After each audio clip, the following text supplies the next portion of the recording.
In this video, I'm going to talk about some of the monetary policy debates that exist today.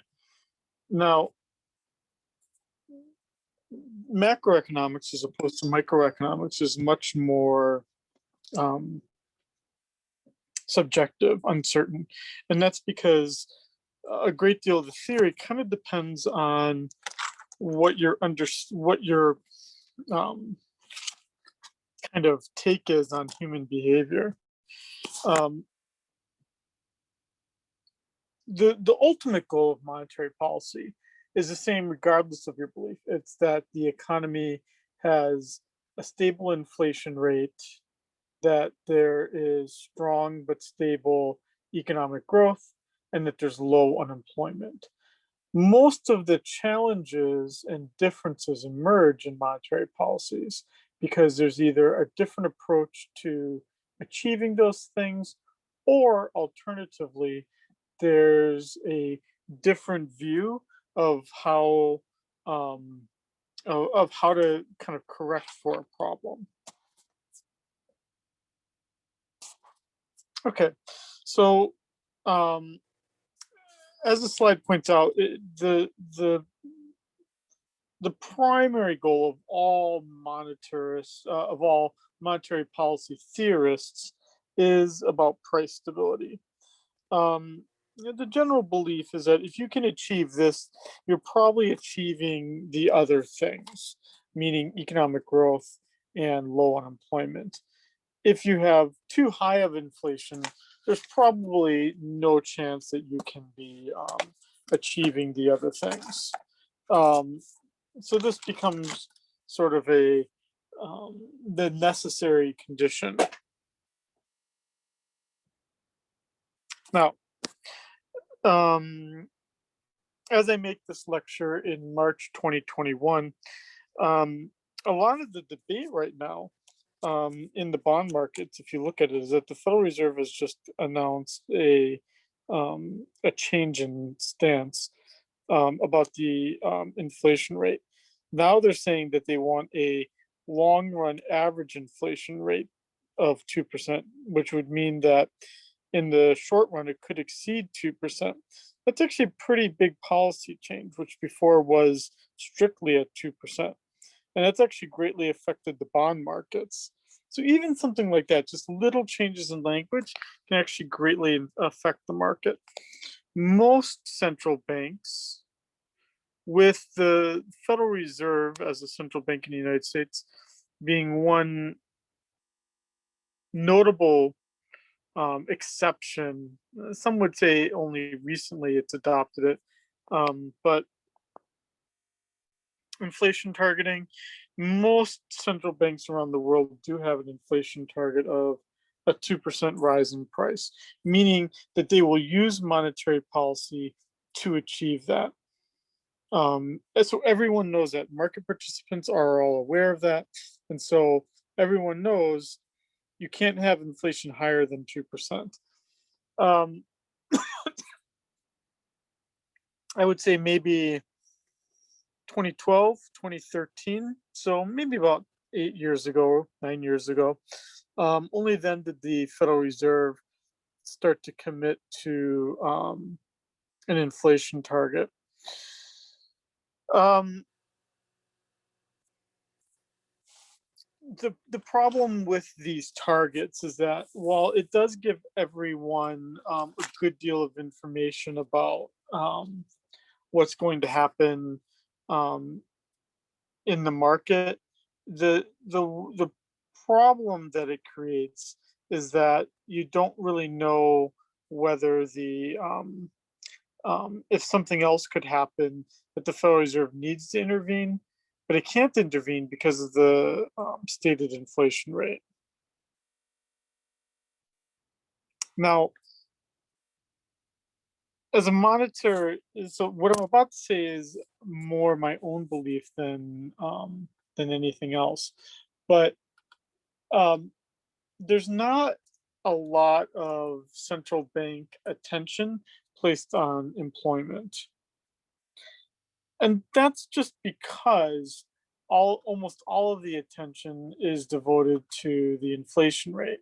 And if you're going to pursue controlling the inflation rate, you're probably going to lose control over you're going to lose control over um, the employment rate by having pursued um, inflation.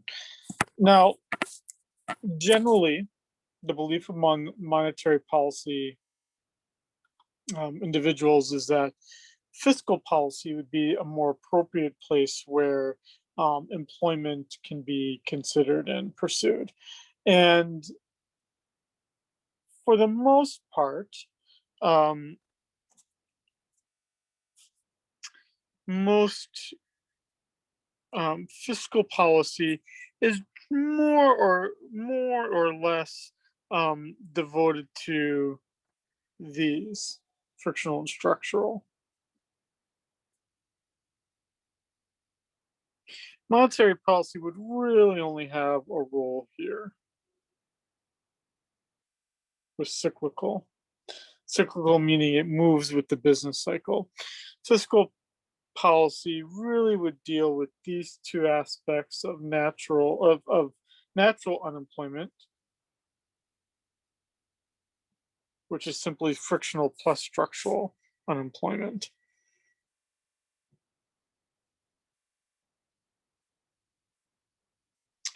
Um, the Federal Reserve does, like other central banks, does play a role in ensuring that there is some stability. But for the most part, it only will get involved in this kind of way only under the most extreme situations. Um, 2008, 2009. Um, COVID, somewhat, but not even really that much. 1999 dot-com bubble burst, not really. 2008, 2009. And COVID. I mean, it takes a lot for the Federal Reserve to get involved. For the most part, they're going to ensure that the financial system is moving, capital is moving throughout the economy, and ensuring that all market participants have adequate access to capital. Outside of that, yeah, sure. Stable exchange rates, stable interest rates. Yeah, those are nice things to have. But um, there's not a lot that the central bank is going to do to get involved in this kind of way, unless we're talking about unless we're talking about um, something a bit more meaningful.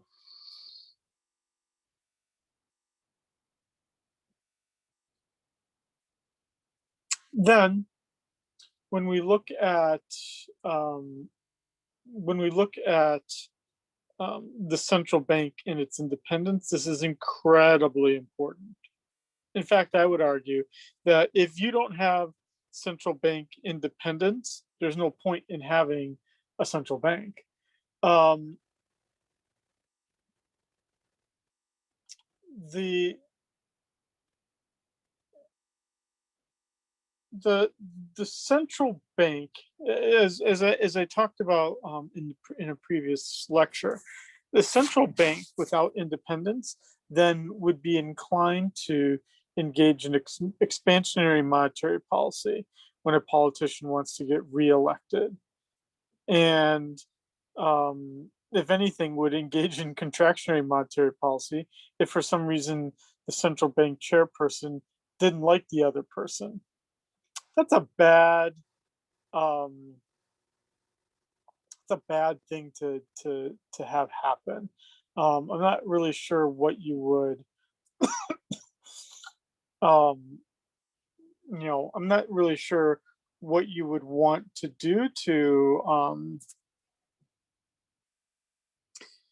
how would you ensure that the central bank is independent yet is part of is responsive to the needs of the public. That's the hard part. That's the part that any good central bank faces.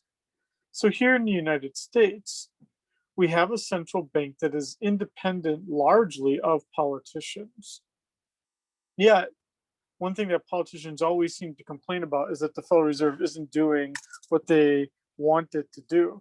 And as an economist, I can be like, damn straight, it shouldn't do what politicians want it to do. And I don't really care if the public doesn't like Federal Reserve policy. Doesn't mean anything to me. Um, just like right, someone yelling at a sports, you know, like a basketball game, saying that it was totally a foul. The ref doesn't care what you in the audience says. Um, and I don't think anyone in the audience takes offense. Well, they do take offense at it, but then why would you go to a game? Um, I don't think people should take offense at the fact that I, as an economist, do not think that their own um, political thoughts about how they think the central bank should act, if they're not um, acted upon, I don't think they should be too offended by that. Now, what I would say is that there is a legitimate critique that the Federal Reserve is should still, to some extent, ultimately be responsive to people needs, and it is. It's just only over a very long time period. You would have to elect a president and a senate that agrees with your own political beliefs, and then those individuals would have to. The president would have to nominate, and the Senate would have to, um,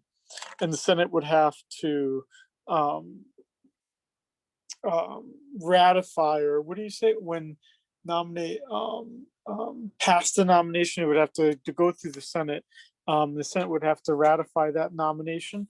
Um, that's quite a bit, because you don't replace Federal Reserve chairman that often. So for the most part, and even if you do, there's still a whole board of governors that can overrule the Federal Reserve chairman. So you'd have to have very strong beliefs to overcome that. Now, there is a slight way in which the central bank does retain its independence, and that's by the regional branches, because then the regional branches are responsive to the needs of individuals.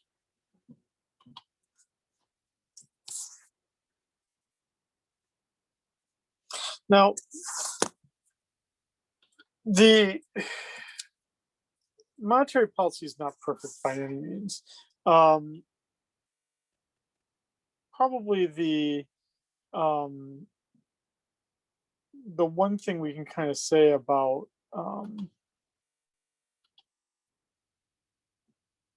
where does it have problems? Well, it takes a while to work, and it takes a while to know that you need it. This is the do we need it? Whether I need it or not, I'm not going to know unless I have the correct data and information.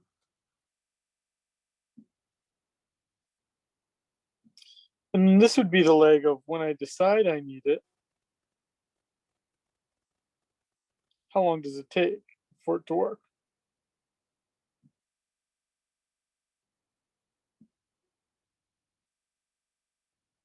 And it takes a long time. How long? Quite a bit. 1 year, 2 years, that wouldn't be unheard of. And that's an incredibly long time to wait to have something working itself through in the economy.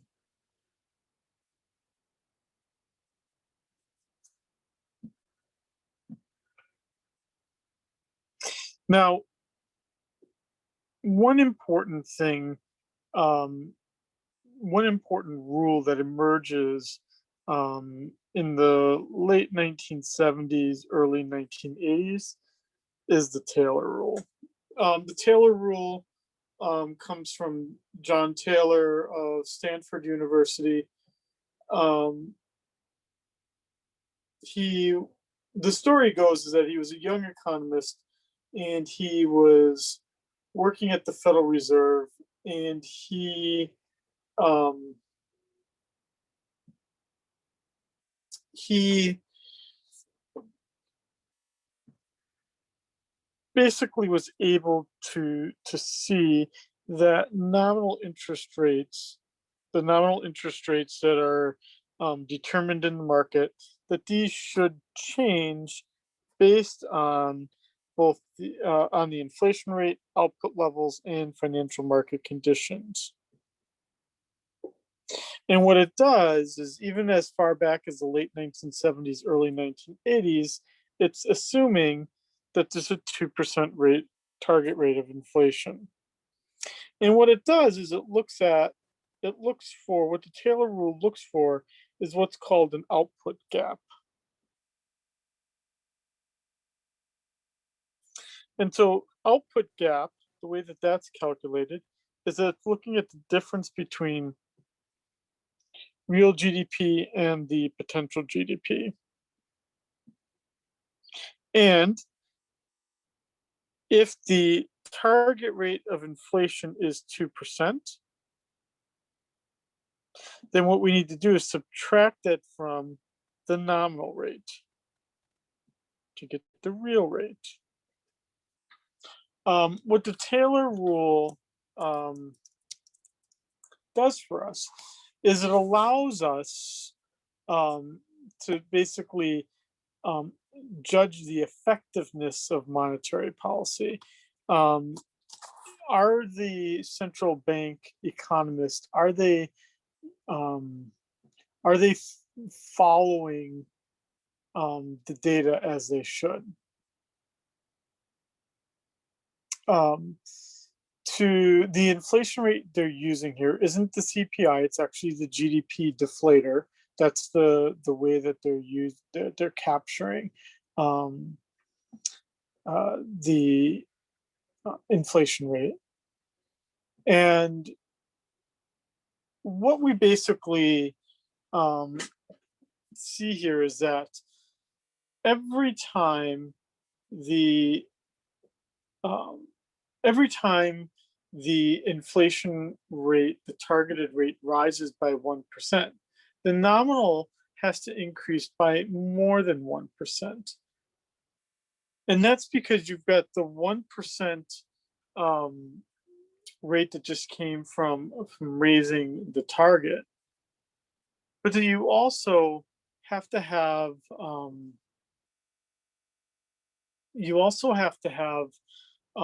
something greater to accommodate the fact that you now have an output gap, meaning a difference between your real GDP and your potential GDP.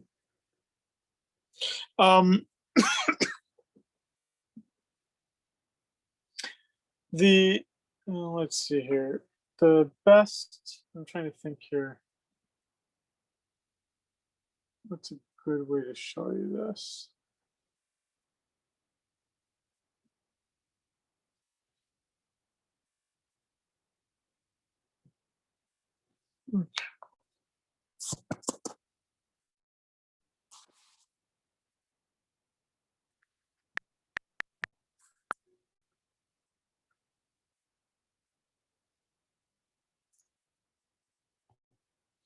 I don't think they have any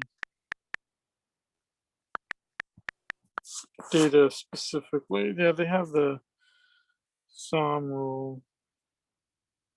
It's not the same thing.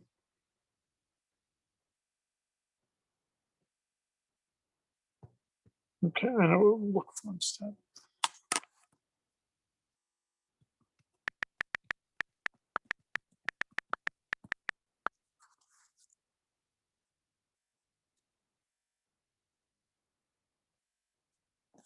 Okay, so here is our federal funds rate. The federal funds rate being the effective interest rate charged right now for basically the base minimum cost of money right now. And what we would do is we would take that amount, which is 0.07. Okay, let's go with that here.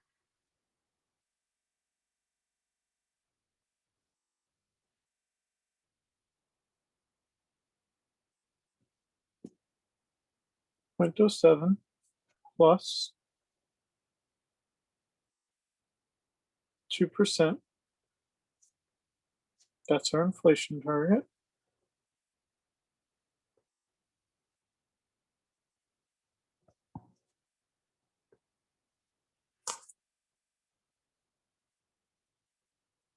Plus, again, something that takes into account the output gap. Because what does the output gap do? If this is a positive gap, meaning that the potential is greater than the real, and when you see the word real, I want you to think of actual. You basically have an economy underperforming. Now, underperforming economy actually is going to put negative price pressure in the economy because you've got lots of excess capacity. So it's going to be plus a negative number.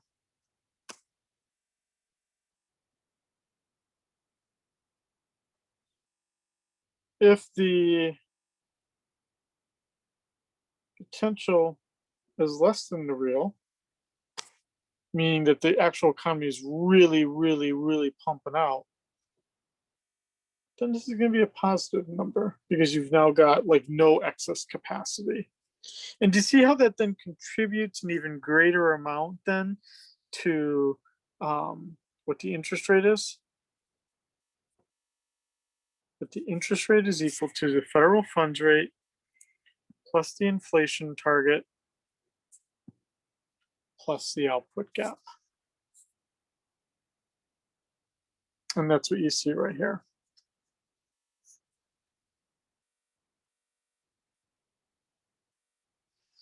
In most cases, what you get from the Taylor rule is a target for the federal funds rate.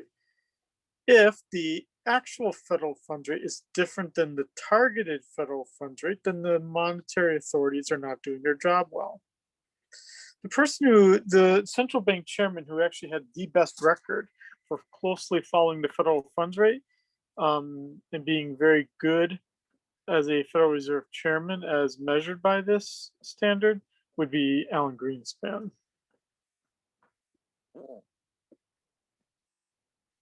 Now,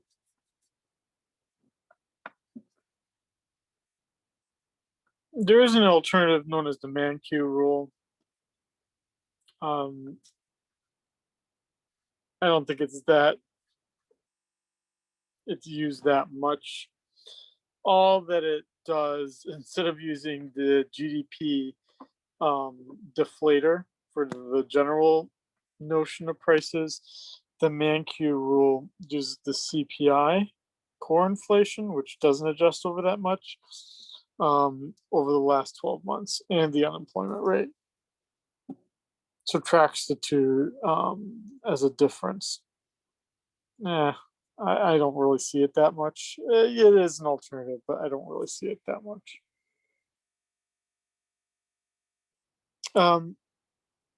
Now, Joe Stiglitz, who I met in 2008, so right around this time, he rose during the 2007-2008 financial crisis to be kind of a frequent speaker on what did the asset bubble and financial crisis of 2007-2008, what did it tell us about monetary policy? As I said at the very beginning of this lecture, if you don't have price stability, there's not much point in having an economy or in having a central bank. We're missing a G here. There's no such thing as an asset bubble.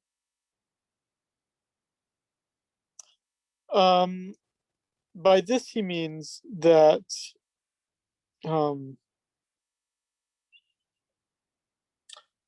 bubbles would imply that the prices are not rational, um, that they're not truthful. Prices are generally truthful. So you really can't get a bubble in that irrational sense. But even if there is a bubble, you generally don't know about it until after it's happened. And most of the time, anyone that tells you any differently, including economists, is lying to you. I mean, bubbles are. If we went off of even what Scheiding said is every asset bubble, um, you would never put your money in any kind of market. You would just store it at your house, because there's just not a lot of. I don't have a lot of faith in this kind of thing. And even if we did know there was an asset bubble, and we thought that we knew ahead of time, so we could try to deflate that bubble, the Federal Reserve can't even deal with it because, quite honestly, it doesn't have the tools to deal with the bubble.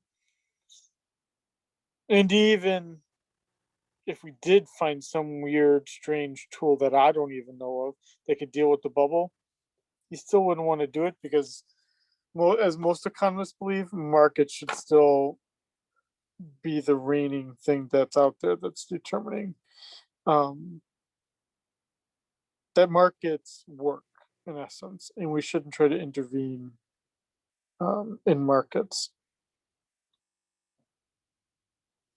Now,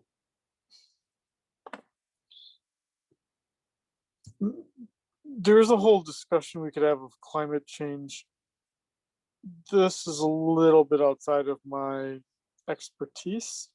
Um, the general belief is, I mean, I certainly believe in climate change and in global warming. You are free to disagree with me if you want to on this, but that's not the nature of how you're assessed in this class, whether you believe in it or not.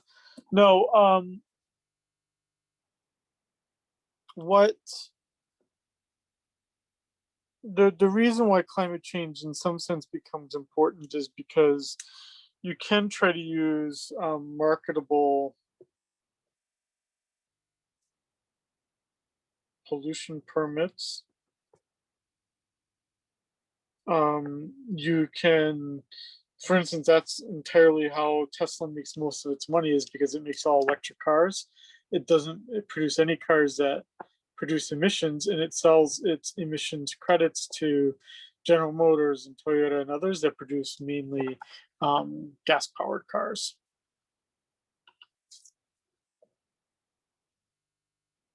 It's also true that global warming causes storms that obviously have to be insured in some way, shape, or form. And so that poses a problem for the most part. Um, just right there. Central banks, dude. I mean, I'm just coming off of having served on a number of boards at the San Francisco district um, of the Federal Reserve. I don't think climate change came up once. Now, again, that might be a reason then to critique the Federal Reserve and say it's not responsive to what American citizens want. And that's totally legitimate. It just we never talked about it. Um,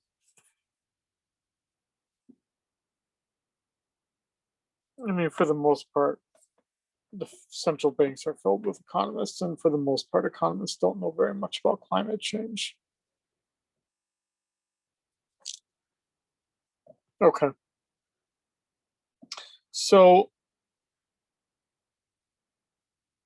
the biggest thing I can say here about the monetary policy debates is that you would then see that the major central banks in the world, the Japanese central bank, the European central bank, the Federal Reserve, um,